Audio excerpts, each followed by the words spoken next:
नमस्कार, राज्यसभा टीवी में आपका स्वागत है। आपके साथ मैं हूं अंकिता सिंह। बुलेटिन की शुरुआत करेंगे इस वक्त की सुर्खियों के साथ।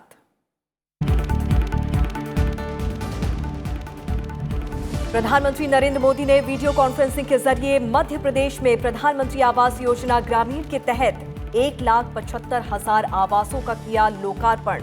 गरीबों के लिए गृह निर्माण कर उज्जवल भविष्य और आत्मविश्वास पैदा करना बताया योजना का मकसद। कहा, गरीबों की समस्याएं दूर करने के लिए हर संभव काम कर रही है केंद्र सरकार।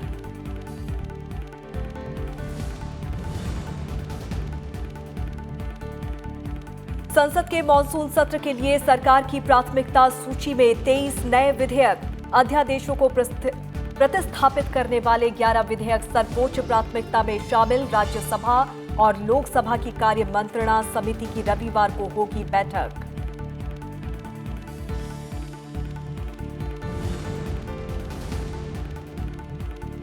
बिहार विधानसभा चुनाव के लिए बीजेपी का वीडियो कैंपेन जारी। जन जन की पुकार, आत्मनिर्भर बिहार का दिया नारा। बीजेपी अध्यक्ष जेपी नड्डा ने पटना में मुख्यमंत्री नीतीश कुमार के साथ मुलाकात में एनडीए में सीट बंटवारे पर भी की चर्चा।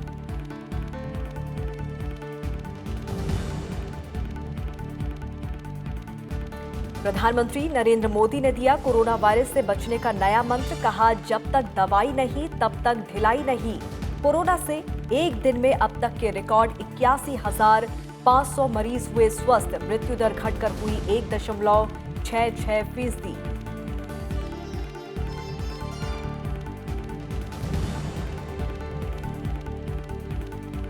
आज से अपने पुराने समय पर दौड़ रही है दिल्ली मेट्रो। सुबह 6 से रात 11 बजे तक हो रहा है संचालन। कोविड-19 के नियमों को तोड़ने वाले मुसाफिरों से वसूला गया जुर्माना। विभिन्न राज्यों के लिए 80 नई विशेष रेलगाड़ियां भी शुरू।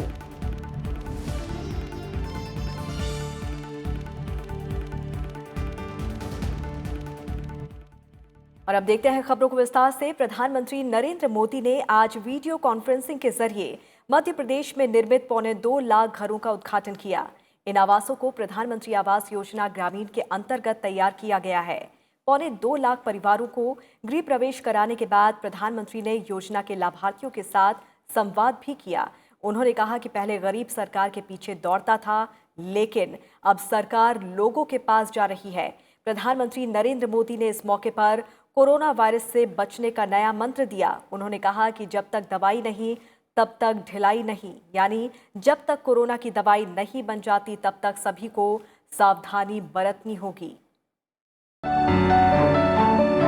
माननीय श्री नरेंद्र मोदी जी के कर कमलों द्वारा शुभारंभ हुई प्रधानमंत्री आवास योजना। सरकार का लक्ष्य 2022 तक देश के हर परिवार को घर देने का है।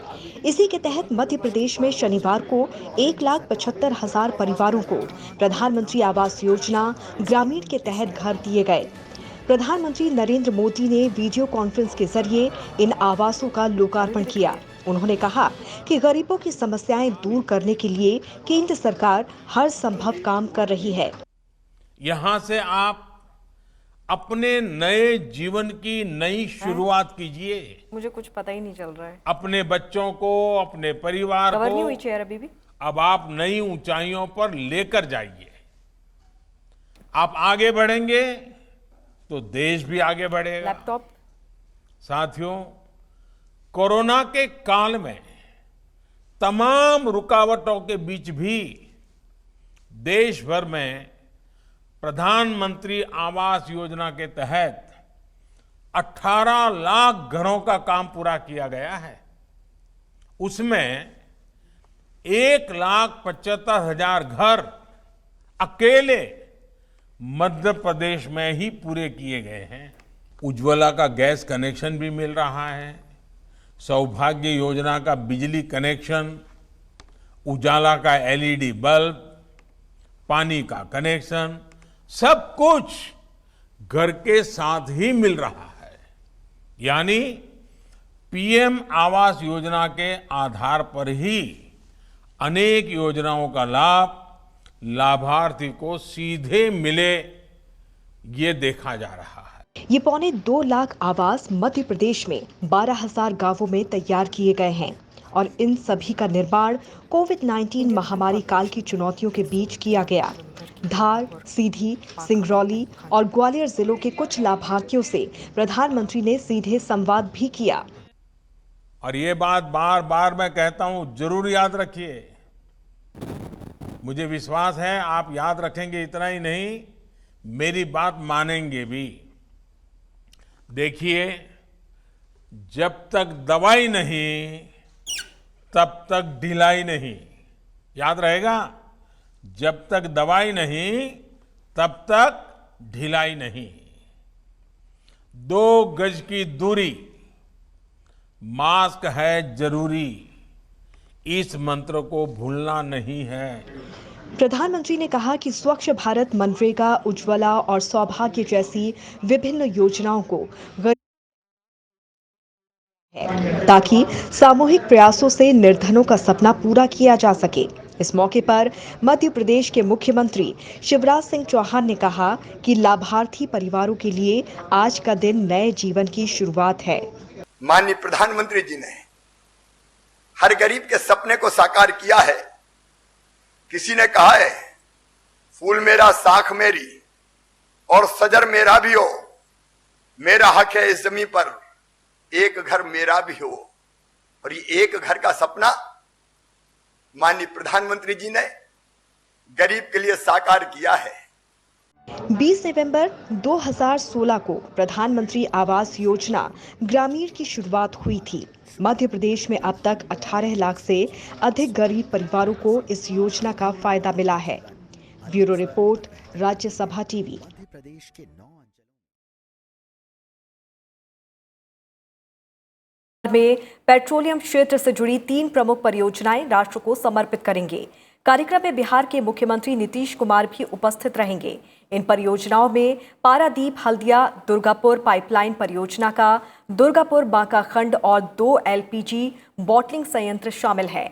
इंडियन ऑयल कॉरपोरेशन द्वारा निर्मित 193 किलोमीटर की दुर्गापुर बांका पाइपलाइन खंड पारादीप हल्दिया दुर्गापुर पाइपलाइन विस्तार परियोजना का हिस्सा है। प्रधानमंत्री ने 17 फरवरी 2019 को इसका शिलान्यास किया था। दुर्गापुर बांका खंड मौजूदा 679 किलोमीटर की पारादीप हल्दिया दुर्गापुर एलपीजी पाइपलाइन का बांका में नई एलपीजी बॉटलिंग संयंत्र का विस्तार है। 14 इंच व्यास वाली ये पाइपलाइन पश्चिम बंगाल, झारखंड और बिहार से गुजरती है। इंडियन ऑयल के बांका स्थित एलपीजी बॉटलिंग संयंत्र से राज्य में एलपीजी की बढ़ती मांग को पूरा करने में बिहार की आत्मनिर्भरता बढ़ेगी, तो वहीं 136 करोड़ रुपए से अधिक के निवेश से पूर्वी चंपारण जिले के हरसिद्धि में एचपीसीएल के 120 टीएम टीपीए एलपीजी बॉटलिंग संयंत्र का निर्माण किया गया है। प्रधानमंत्री ने 10 अप्रैल 2018 को इसका शिलान्यास किया था।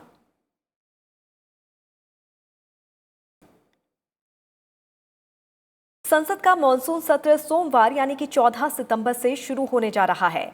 कोरोना संकट के मद्देनजर इस बार कार्यवाही के समय में बदलाव किया गया है। साथ ही दोनों सदनों में सदस्यों के बैठने की विशेष व्यवस्था की गई है। सत्र के दौरान सरकार का जोर कई लंबित बिलों और नए विधेयकों को पारित कराने के साथ साथ कई विधायी कामकाज को निपटाने पर रहेगा। सत्र के पहले दिन दोनों सदनों राज्यसभा और लोकसभा में भारत रत्न और पूर्व राष्ट्रपति प्रणब मुखर्जी को श्रद्धांजलि दी जाएगी और उनकी याद में कुछ पलों का मौन भी रखा जाएगा। इसके अलावा दोनों सदनों में दिवंगत पूर्व सदस्यों को भी श्रद्धांजलि दी जाएगी। राज्यसभा के उपसभापति पद का चुनाव सोमवार को उच्च सदन की बैठक के शुरुआती चरण में होगा।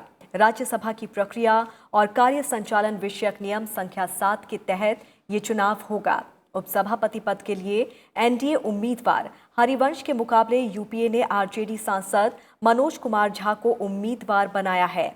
सोमवार को राज्यसभा में आयुर्वेद शिक्षण और अनुसंधान संस्थान विधेयक 2020 और वायुयान संशोधन विधेयक 2020 को विचार और पारित कराने के लिए प्रस्ताव भी रखा जा सकता है। इसके अलावा मंत्रियों के वेतन और भत्तों संबंधित संशोधन विधेयक 2020, महामारी रोग संशोधन विधेयक 2020, केंद्रीय होम्योपैथी परिषद संशोधन विधेयक 2020, भारतीय केंद्रीय चिकित्सा परिषद संशोधन विधेयक 2020 भी पेश किए जा सकते हैं। कोरोना संकट के मद्देनजर मॉनसून सत्र के दौरान कई ऐसे बदलाव किए गए हैं जो संसदीय इतिहास में पहली बार हैं। साथ ही सदन के सुचारू संचालन के लिहाज से भी कुछ नियम तय किए गए हैं। इस सत्र में सभी संभव सावधानी बरतते हुए दोनों सदनों में इंतजाम किए गए हैं। कोरोना संकट के कारण संसदीय इतिहास में पहली बार मॉनसून सत्र अलग अंदाज में चलेगा। राज्यसभा के 252वें सत्र के पहले दिन राज्यसभा की बैठक दोपहर 3 बजे से शाम 7 बजे तक होगी, लेकिन 15 सितंबर से 1 अक्टूबर तक राज्यसभा की कार्यवाही सुबह 9 बजे से दोपहर 1 बजे तक चलेगी। लोकसभा की कार्यवाही सुबह 9 बजे से दोपहर 1 बजे तक और 15 सितंबर से 1 अक्टूबर तक लोकसभा की कार्यवाही दोपहर 3 बजे से शाम 7 बजे तक चलेगी। मॉनसून सत्र के दौरान दोनों सदनों के बैठने की व्यवस्था में भी बदलाव किया गया है। दोनों सदनों के चेंबर में 800 सांसदों के बैठने की व्यवस्था है। राज्यसभा चेंबर की क्षमता 250 और लोकसभा चेंबर की क्षमता 550 सीटों की है, लेकिन सामाजिक दूरी के मानकों के तहत 6 फीट की शारीरिक दूरी को ध्यान में रखते हुए लोकसभा और राज्यसभा चेंबर में सांसदों को दूर दूर बैठाने की व्यवस्था की गई है। राज्यसभा के 57 सांसद राज्यसभा चेंबर और 51 सांसद उच्च सदन की गैलरियों में बैठेंगे, जबकि उच्च सदन के 136 सांसद लोकसभा चेंबर में बैठेंगे। लोकसभा के 540 सांसदों को दोनों सदनों की प्रेस गैलरी को छोड़कर 4 स्थानों पर बैठाने की व्यवस्था की गई है। लोकसभा चेंबर में 257 और गैलरियों में 172 सांसद बैठेंगे। राज्यसभा चेंबर में 60 और गैलरियों में 51 सांसदों के बैठने का प्रबंध किया गया है। लोकसभा में प्रधानमंत्री, मंत्रियों और दलों के नेताओं के लिए पहली 3 पंक्तियों की सीटें तय की गई हैं। बाकी बची सीटों पर बैठने का फैसला संबंधित दलों के नेताओं की ओर से किया जाएगा। निर्दलीय और गठबंधन से अलग सांसदों के लिए सीटों की व्यवस्था अलग से है। गठबंधनों या दलों के लिए उनकी संख्या के हिसाब से बैठने का प्रबंध किया गया है। सांसदों की सुविधा के लिए सीटों पर उनके लिए स्टीकर संख्या भी रहेगा। सत्र के दौरान विभिन्न संसदीय नोटिसों और पत्राचार में विभाजन संख्या की जगह सांसद अपनी पहचान पत्र संख्या का इस्तेमाल करेंगे। ऐसी व्यवस्था सीटों में बदलाव की वजह से करना पड़ रहा है। सांसदों से अनुरोध किया गया है कि वे पत्राचार और नोटिसों के साथ सदन में मतदान के दौरान उपयोग की जाने वाली विभाजन पर्चियों में विभाजन संख्या की जगह अपनी पहचान पत्र संख्या लिखें। हर सीट पर माइक्रोफोन और साउंड कंसोल का प्रबंध है। लोकसभा की गैलरियों को छोड़कर बाकी 3 जगहों पर माइक्रोफोन की व्यवस्था है। इन जगहों पर सांसद अपनी सीट पर बैठकर चर्चा में भाग ले सकते हैं, लेकिन लोकसभा गैलरियों में पोडियम की व्यवस्था की गई है। लोकसभा चेंबर समेत 3 जगहों पर बोलने वाले सांसदों की बात सभी जगहों पर सुनी जा सकेगी। इसके लिए भाषांतरण सुविधा भी उपलब्ध होगी। पीठासीन अधिकारी की अनुमति पर सांसद खड़े होकर बोलने की सामान्य प्रथा की जगह अपनी सीट पर बैठकर बोल सकेंगे। सांसदों से अनुरोध किया गया है कि मॉनसून सत्र के दौरान वो लगातार मास्क पहने रहें। दरवाजों के हैंडल जैसे सामान्य कॉन्टैक्ट पॉइंट्स को छूने से बचें और अपनी पेन अपने साथ रखें और उपयोग करें। संसद परिसर में वो 6 फीट के सोशल डिस्टेंसिंग मानक का पालन करें और हैंड सैनिटाइजर का उपयोग करें। सांसदों से यह भी कहा गया है कि वो बेहद आपात स्थिति को छोड़कर लगातार राजधानी दिल्ली में ही रहें। सत्र के दौरान संसद भवन से सांसदों के निवास तक पहुंचने के लिए व्यापक एहतियात के साथ वाहन उपलब्ध हैं, लेकिन सांसदों के अलावा उनका कोई और उपयोग नहीं कर सकेगा। कोविड-19 के नाते किए जा रहे उपायों के तहत इस दफा संसद में पब्लिक गैलरियों में किसी भी आगंतुक को प्रवेश नहीं मिलेगा। अरविंद कुमार सिंह, राज्यसभा टीवी। संसद का मॉनसून सत्र 14 सितंबर से शुरू हो रहा है। वैसे तो संसद के दोनों सदनों में लंबित 42 विधेयकों में कई सरकार की प्राथमिकता वाले विधेयक हैं। स्थायी समितियां कुछ अहम विधेयकों पर अपनी रिपोर्ट भी दे चुकी हैं। इन विधेयकों में से कुछ मॉनसून सत्र के दौरान पारित हो सकते हैं, लेकिन मॉनसून सत्र में सरकार उन 23 नए विधेयकों को पारित कराना चाहती है जो मौजूदा चुनौतियों के लिहाज से बेहद अहम हैं। इसमें भी 11 अध्यादेशों को प्रतिस्थापित करने वाले विधेयक सरकार की सर्वोच्च प्राथमिकता में हैं। राज्यसभा के 252वें सत्र और 17वीं लोकसभा के चौथे सत्र के दौरान बिना किसी अवकाश के लगातार बैठकें 14 सितंबर से 1 अक्टूबर तक होंगी। 18 कामकाजी दिनों में सरकार कई अहम विधेयकों को पारित कराना चाहती है। लोकसभा के एजेंडे में वित्तीय कामकाज भी हैं। और 2020-21 की अनुपूरक अनुदान मांगों की पहली खेप के साथ 2016-17 की अतिरिक्त अनुदान मांगों पर चर्चा और मतदान भी होना है। इनसे संबंधित विनियोग विधेयकों पर चर्चा कर राज्यसभा को लौटाना भी है, लेकिन सबसे अधिक प्राथमिकता में वो 11 विधेयक हैं जो अध्यादेशों को प्रतिस्थापित करने वाले हैं। विपक्ष दोनों सदनों में इन विधेयकों के लिए परिनियत संकल्प का उपयोग करने जा रहा है। अध्यादेशों की जगह लेने वाले विधेयकों में महामारी रोग संशोधन विधेयक 2020, मंत्रियों का वेतन और भत्ते संशोधन विधेयक 2020, संसद सदस्य वेतन भत्ता और पेंशन संशोधन विधेयक 2020, किसान उपज व्यापार और वाणिज्य संवर्धन और सुविधा विधेयक 2020, मूल्य आश्वासन और कृषि सेवाओं संबंधित किसान सशक्तिकरण और संरक्षण समझौता विधेयक 2020, भारतीय केंद्रीय चिकित्सा परिषद संशोधन विधेयक 2020, केंद्रीय होम्योपैथी परिषद संशोधन विधेयक 2020, आवश्यक वस्तु संशोधन विधेयक 2020, दिवाला और शोधन अक्षमता दूसरा संशोधन विधेयक 2020, बैंकारी विनियमन संशोधन विधेयक 2020, कराधान और अन्य विधियां कतिपय प्रावधानों से छूट विधेयक 2020 शामिल हैं। उच्च सदन में मॉनसून सत्र के दौरान पेस्टिसाइड मैनेजमेंट विधेयक भी सरकार की प्राथमिकताओं में है। ये राज्यसभा में 23 मार्च को प्रस्तुत किया गया था। इस पर पहले उच्च सदन में विचार होगा, फिर लोकसभा भेजा जाएगा। राज्यसभा की प्रवर समिति ने सरोगेसी विधेयक पर पिछले सत्र के दौरान अपनी रिपोर्ट दी थी। उसकी सिफारिश पर ही सरकार सरोगेसी के साथ ही ART विधेयक भी इस बार ला रही है। इस तरह मॉनसून सत्र के दौरान अन्य विधेयकों के साथ सरकार की प्राथमिकता 1 दर्जन नए विधेयकों को लेकर भी है। मल्टी स्टेट कोऑपरेटिव सोसाइटी संशोधन विधेयक 2020, वित्तीय अनुबंधों की द्विपक्षीय नेटिंग विधेयक 2020, कारखाना विनियमन संशोधन विधेयक 2020, पेंशन निधि विनियामक और विकास प्राधिकरण संशोधन विधेयक 2020, राष्ट्रीय सहबद्ध और स्वास्थ्य देखरेख वृत्ति आयोग विधेयक 2020, सहायक प्रजनन तकनीक विनियमन विधेयक 2020, जम्मू और कश्मीर राजभाषा विधेयक 2020, दिल्ली राष्ट्रीय राजधानी राज्य क्षेत्र शासन संशोधन विधेयक 2020, विदेशी अंशदान विनियमन संशोधन विधेयक 2020, लोक प्रतिनिधित्व संशोधन विधेयक 2020, हाथ से मैला उठाने वाले कर्मियों के नियोजन का प्रतिषेध और पुनर्वास संशोधन विधेयक 2020, किशोर न्याय बालकों की देखरेख और संरक्षण संशोधन विधेयक 2020 शामिल हैं। पिछले 3 सत्रों के दौरान दोनों सदनों में विधायी कामकाज शानदार रहा। सबसे अधिक काम लोकसभा चुनाव के बाद हुए पूर्ण बजट सत्र 2019 में हुआ, जब लोकसभा ने 35 और राज्यसभा ने 32 विधेयक पारित कर रिकॉर्ड बनाया। इनमें से कई ऐसे थे जो लंबे समय से संसद की मंजूरी की राह देख रहे थे। उच्च सदन ने कुल कामकाज का बड़ा हिस्सा विधायी कामों में लगाया। सरकार इस बार भी यही गति बनाए रखना चाहती है। अरविंद कुमार सिंह, राज्यसभा टीवी, दिल्ली।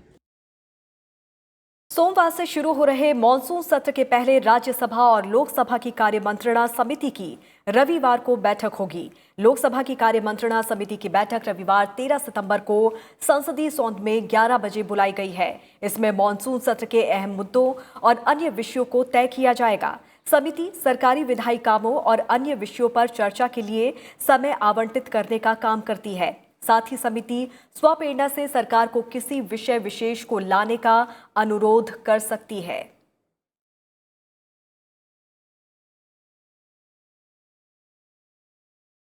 उपराष्ट्रपति एम वेंकैया नायडू ने पश्चिम बंगाल के सिलीगुड़ी में समाज सेवा में जुटी मुनमुन सरकार के प्रयासों की सराहना की है। मुनमुन सरकार कोविड-19 से संक्रमित मरीजों को अपने ई-रिक्शा से अस्पताल पहुंचाती हैं, वो भी निःशुल्क। समाज के प्रति मुनमुन सरकार के इसी योगदान को लेकर उपराष्ट्रपति ने कहा कि तमाम कठिनाइयों के बावजूद मुनमुन सरकार की निस्वार्थ मानव सेवा समाज के लिए अनुकरणीय उदाहरण है। उपराष्ट्रपति ने मुनमुन सरकार को भविष्य के लिए शुभकामनाएं भी दी।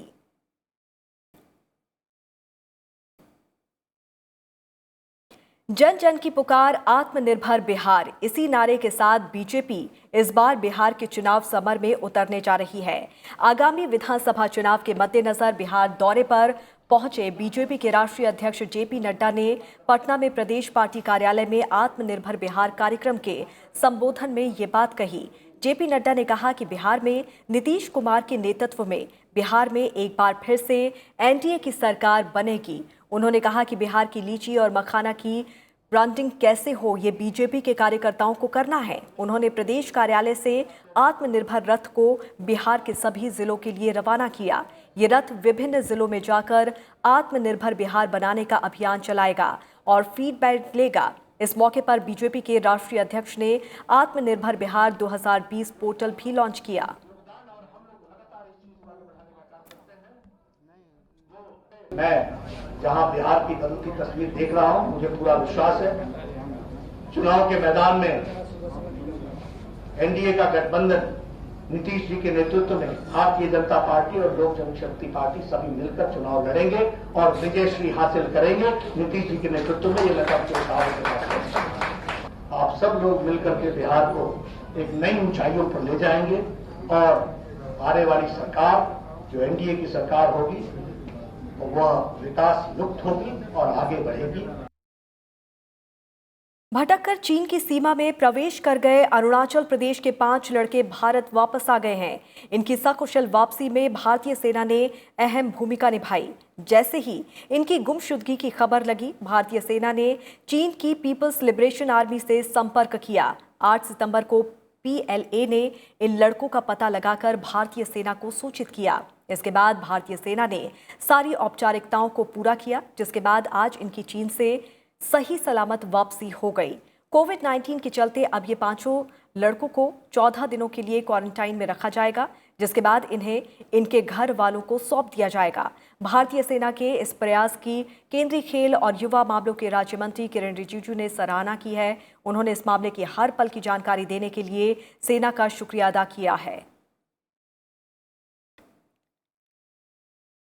देश में कोविड-19 के सक्रिय मामलों की संख्या कुल संक्रमित व्यक्तियों के 1/4 से भी कम रह गई है। कोविड-19 से पिछले 24 घंटों में 81,500 से ज्यादा मरीज स्वस्थ हुए हैं और एक दिन में ठीक होने वालों की ये सबसे अधिक संख्या है। देश में अब तक 36,24,000 से ज्यादा लोग संक्रमण से स्वस्थ हो चुके हैं। स्वस्थ होने वालों की दर 77.77% है। अभी 9.5 लाख कोविड मरीज हैं जिनका उपचार चल रहा है। देश में कोरोना स्वस्थ हुए लोगों और वर्तमान रोगियों के बीच का अंतर लगातार बढ़ रहा है। देश में कोरोना से स्वस्थ हुए मरीजों की संख्या सक्रिय मामलों से लगभग 3.8 गुना हो गई है। पिछले एक महीने में स्वस्थ हुए मरीजों की संख्या में लगभग 100% से भी अधिक की वृद्धि दर्ज की गई है। स्वास्थ्य मंत्रालय के अनुसार देश में स्वस्थ होने वालों की दर में लगातार सुधार देखा जा रहा है। स्वास्थ्य मंत्रालय के मुताबिक पिछले 24 घंटे में रिकॉर्ड 81,533 रोगी स्वस्थ हुए हैं। इसके साथ ही कोरोना से स्वस्थ होने वालों का आंकड़ा 36,24,196 हो गया है।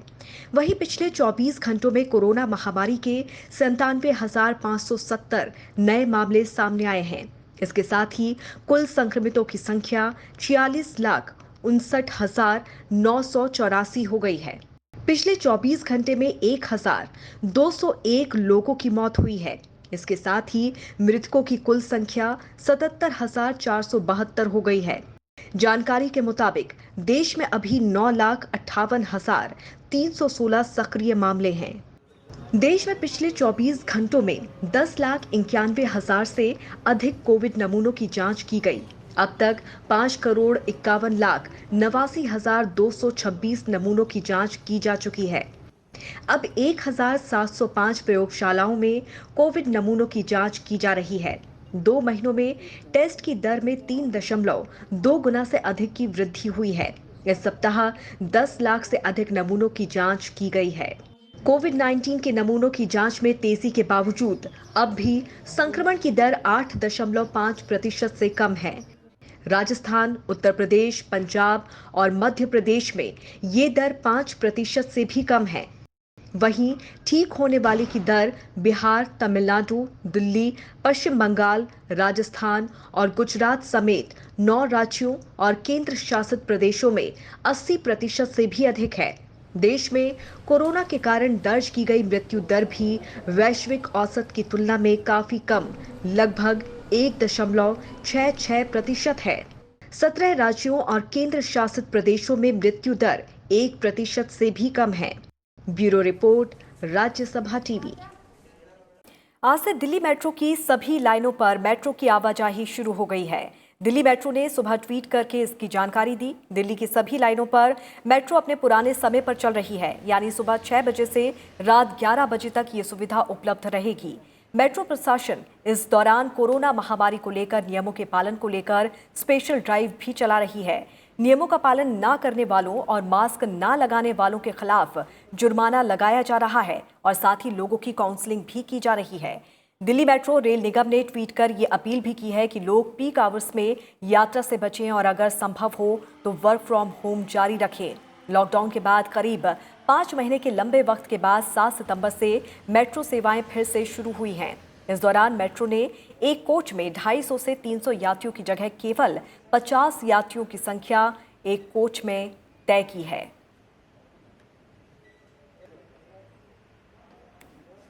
जब बात विदेश नीति की आती है तो भारत का अपना एक अलग नजरिया होता है। इस बात का प्रदर्शन करते हुए भारत ने संयुक्त राष्ट्र में कोविड-19 महामारी से संबंधित एक प्रस्ताव रखा। इस प्रस्ताव में कोविड-19 को संयुक्त राष्ट्र के इतिहास की सबसे बड़ी वैश्विक चुनौती कहा गया। प्रस्ताव में महामारी से लड़ने में विश्व स्वास्थ्य संगठन के नेतृत्व को भी मान्यता दी गई है। इस प्रस्ताव को 169 देशों का समर्थन मिला, जबकि अमेरिका और इजराइल ने प्रस्ताव के विरोध में मत डाला। प्रस्ताव में कोविड-19 से निजात पाने के लिए अंतर्राष्ट्रीय स्तर पर बहुपक्षीय सहयोग और एकता पर बल दिया गया है।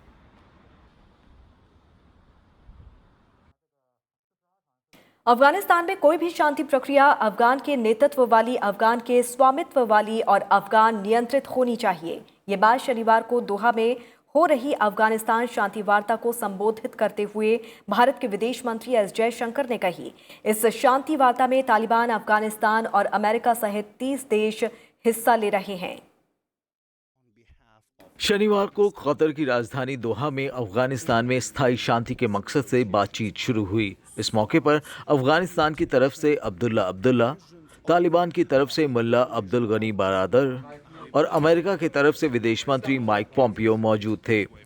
वीडियो कॉन्फ्रेंसिंग के जरिए बैठक में हिस्सा लेते हुए भारत के विदेश मंत्री एस जयशंकर ने कहा कि अफगानिस्तान में स्थायी शांति के लिए जरूरी है कि शांति प्रक्रिया के हर चरण में अफगानों की भागीदारी हो। Any peace process must be Afghan-led, Afghan-owned and Afghan-controlled. It has to respect national sovereignty and territorial integrity of Afghanistan. It should promote the values of human rights and democracy that can foster development. The interests of the minorities, women and vulnerable must be ensured. And most important, the issue of violence across the country and its neighborhood has to be effectively addressed. इस बातचीत में America, तुर्की, Germany, चीन, Iran और पाकिस्तान सहित 30 देशों ने हिस्सा लिया। We believe firmly that protecting the rights of all Afghans is indeed the best way for you to break the cycle of violence. Of course, I can only urge these actions. You will write the next chapter in Afghan history. We hope this chapter is one of reconciliation and progress, not another chronicle of tears and bloodshed. इस मौके पर विदेश मंत्री S Jaishankar ने अफगानिस्तान के पुनर्निर्माण में भारत की वचनबद्धता को दोहराया। उन्होंने बताया कि अफगानिस्तान के 34 प्रांतों में भारत करीब 400 विकास योजनाओं में मदद कर रहा है। भारत 29 फरवरी को अमेरिका और तालिबान के बीच हुए शांति समझौते के दौरान भी मौजूद था। अखिलेश सुमन, राज्यसभा टीवी। 14 सितंबर सुबह 9 बजे से संसद का मॉनसून सत्र शुरू हो रहा है। इसीलिए हमारा सुबह 9 बजे का बुलेटिन आप सुबह 8 बजे देख सकेंगे। 14 सितंबर से 1 अक्टूबर तक सुबह 8 बजे बुलेटिन के बाद आप संसद समाचार सुबह 8:30 बजे देख सकते हैं। और इसी के साथ इस बुलेटिन में फिलहाल इतना ही। आप जुड़े रहिए राज्यसभा टीवी के साथ। नमस्कार।